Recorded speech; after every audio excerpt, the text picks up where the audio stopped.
Hello friends, welcome to sign academy. दोस्तों, आज हम पढ़ने वाले हैं पाठ्य योजना संख्या 8। तो दोस्तों, यहाँ पे हम पढ़ रहे हैं सिविक्स की पाठ्य योजना। तो सबसे पहले हम ऊपर लिखते हैं विद्यालय का नाम। देखिए यहाँ पे विद्यालय का नाम लिखा हुआ है, जैसे कि यहाँ पे बापू इंटर कॉलेज सलेमपुर देवरिया। उस विद्यालय का नाम लिखते हैं जहाँ पे इंटर्नशिप हमारा जाता है। और यहाँ पे लिखते हैं छात्र अध्यापक या छात्र अध्यापिका का नाम। और नीचे सारी सूचनाएं भर ली जाती हैं, जैसे कि दिनांक, विषय, कक्षा, वर्ग, कालांश और अवधि। उसके बाद से आता है प्रकरण भारत की विदेश नीति। सामान्य उद्देश्य आपको मैंने पिछली पाठ्य योजनाओं में बता रखा है, वहाँ से आप जाकर लिख सकते हैं। तो इसलिए यहाँ पे पूर्ववत रखा हुआ है। सामान्य उद्देश्य आपको पता है कि सामान्य उद्देश्य आपके विषय से संबंधित होता है, विषय से संबंधित। और जो विशिष्ट उद्देश्य होता है यह प्रकरण से संबंधित होता है। विशिष्ट उद्देश्य किससे संबंधित होगा? प्रकरण से संबंधित होगा। विशिष्ट उद्देश्य में 3 तरह के हैं। पहला है ज्ञानात्मक उद्देश्य। ज्ञानात्मक मतलब कि छात्रों के ज्ञान से संबंधित। तो छात्र भारत के विदेश नीति के बारे में प्रत्यास्मरण कर सकेंगे, छात्र भारत के विदेश नीति के बारे में अवगत हो सकेंगे। बोधात्मक उद्देश्य यानी कि छात्रों की समझ से संबंधित। तो छात्रों की समझ से संबंधित पहला है छात्र भारत के विदेश नीति को समझ सकेंगे, छात्र भारत के विदेश नीति की व्याख्या कर सकेंगे। अनुप्रयोगात्मक उद्देश्य यानी कि व्यावहारिक जीवन में क्या प्रयोग है, जो व्यावहारिक जीवन में प्रयोग है छात्रों के, वह क्या है। तो व्यवहारिक जीवन में देखा जाए तो छात्र भारत की विदेश नीति का विश्लेषण कर सकेंगे, छात्र भारत के विदेश नीति को अपने दैनिक जीवन में प्रयोग कर सकेंगे। तो यहाँ पे दैनिक जीवन ना लिख के हम लिखेंगे कि छात्र भारत के विदेश नीति से निष्कर्ष निकाल सकेंगे, निष्कर्ष निकाल सकेंगे।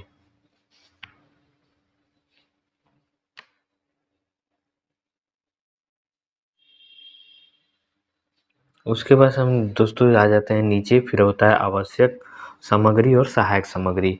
आवश्यक सामग्री में आ जाएगा आपका चाक, डस्टर और श्यामपट्ट। और सहायक सामग्री में आपका आएगा पॉइंटर, चार्ट पेपर, मानचित्र और ग्लोब इत्यादि जो भी आते हैं। पूर्व ज्ञान में छात्र भारत के विदेश नीति के बारे में सामान्य जानकारी रखते हैं। फिर नीचे आते हैं तो होता है पाठ प्रस्तावना प्रश्न, जहाँ पे 3 कॉलम है, क्रम संख्या / शिक्षण बिंदु, छात्र अध्यापक कथन और छात्र छात्रा कथन। पहला है कि विश्व में कुल कितने महाद्वीप हैं? तो 7 महाद्वीप हैं। इन 7 महाद्वीपों में से हम किस महाद्वीप में रहते हैं? एशिया महाद्वीप में। एशिया महाद्वीप के हम लोग किस देश में रहते हैं? तो भारत। भारत के विदेश नीति के बारे में आप क्या जानते हैं? तो समस्यात्मक हो जाएगा।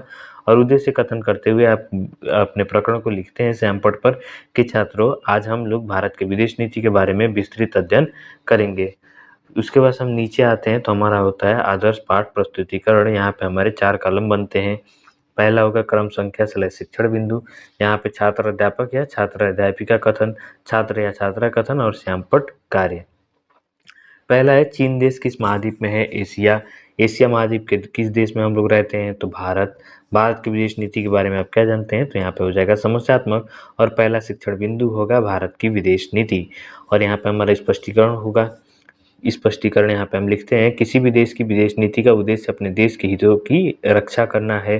और यहाँ पे छात्र छात्रा वाले कलम में हम लिखते हैं कि छात्र या छात्रा कथन को ध्यानपूर्वक सुनते हैं और उनके साथ मित्रता एवं सहयोग का भावना रखना चाहता है। इसके साथ ही वह विश्व के सभी देशों की स्थिति जानने का प्रयास करता है, उसी के आधार पर अपनी विदेश नीति निश्चित रखता है। द्वितीय विश्व युद्ध के बाद भारत स्वतंत्र हुआ, उस समय विश्व 2 गुटों में बंट चुका था। एक गुट का नेतृत्व संयुक्त राज्य अमेरिका तथा दूसरे गुट का नेतृत्व पूर्व सोवियत संघ कर रहा था। दोनों ही गुट अपनी शक्ति बढ़ाने तथा स्वतंत्र राष्ट्रों को अपने गुट में मिलाना चाहते थे। बोधात्मक प्रश्न पहला होगा, छात्रों की समझ के लिए पूछा गया प्रश्न ही बोधात्मक प्रश्न कहा जाता है। तो यहाँ पे हम पूछेंगे किसी भी देश की विदेश नीति का उद्देश्य क्या होता है? तो होता है देश हित की रक्षा करना ही विदेश नीति का उद्देश्य होता है। देश हित की रक्षा। सेकंड पे है द्वितीय विश्व युद्ध के बाद विश्व कितने गुटों में बढ़ चुका था? तो 2 गुटों में बढ़ चुका था। और एक का नेतृत्व संयुक्त राज्य अमेरिका और दूसरे का नेतृत्व पूर्व सोवियत संघ कर रहा था। तीसरा है गुट निरपेक्षता से आप क्या समझते हैं? तो यहाँ पे होगा समस्यात्मक। तो होगा गुट निरपेक्षता की नीति। और यहाँ पे हम स्पष्टीकरण लिखते हैं। स्पष्टीकरण में हम क्या लिखेंगे कि विश्व की ऐसी परिस्थिति देखकर हमारी सरकार ने यह अनुभव किया कि बिना किसी गुट में सम्मिलित हुए सभी देशों के साथ मैत्रीपूर्ण संबंध बनाया जाए। इसलिए भारत ने शांतिपूर्ण एवं स्वतंत्र विदेश नीति अपनाने का निश्चय किया। शांतिपूर्ण और स्वतंत्रता की यह विदेश नीति ही गुटनिरपेक्षता की नीति में बदल गई। गुटनिरपेक्षता का अर्थ है भारत न तो किसी गुट में शामिल होगा और न किसी देश के साथ सैनिक संधियां नहीं करेगा। वह स्वतंत्र एवं निष्पक्ष रूप से अपना निर्णय लेकर कार्य करेगा। और यहाँ पे फिर इससे हम विरोधात्मक प्रश्न करते हैं। पहला होगा भारत सरकार बाकी देशों से कैसे संबंध चाहती है, तो होगा उत्तर मैत्रीपूर्ण। निरीक्षण कार्य में छात्र अध्यापक द्वारा कक्षा में घूम घूम कर निरीक्षण कार्य किया जाता है। छात्रों के व्यक्तिगत समस्या को उन्हीं के स्थान पर तथा सामूहिक समस्या का समाधान सैम पट पर किया जाता है। उसके बाद है मूल्यांकन / पुनरावृत्ति प्रश्न। इसमें रिवीजन के प्रश्न होते हैं, 5 से 6 प्रश्न आप रखते हैं। तो पहला होगा द्वितीय विश्व युद्ध के बाद विश्व कितने गुटों में बट गया था। कोई भी देश पड़ोसी देशों के साथ कैसा भाव रखना चाहता है। द्वितीय विश्व युद्ध के बाद विश्व किन 2 गुटों में बढ़ चुका था। भारत ने कौन सी विदेश नीति अपनाई। गुट निरपेक्षता का क्या अर्थ है। उसके बाद से गृह कार्य होता है। छात्रों, आप सभी भारत के विदेश नीति के महत्वपूर्ण तथ्यों को चार्ट पर प्रदर्शित करके लाएंगे। फिर नीचे होता है सुझाव या आलोचना। जो हमारे पर्यवेक्षक होते हैं वो जो भी कमियां देखते हैं वो सारी चीज़ों को देख के यहाँ पे हमको हमारी पाठ्य योजना की आलोचना करते हैं या उस पर कुछ सुझाव देते हैं। जैसे यहाँ पे सुझाव में है कि अनुशासन ठीक था, स्वच्छ एवं सुंदर लिखिए, प्रकरण के अनुसार पढ़ाए हैं। तो ये सारी दी गई हैं। उसके बाद हमारे पर्यवेक्षक का यहाँ पर हस्ताक्षर हो जाता है और उसके बाद से हमारी पाठ्य योजना समाप्त हो जाती है।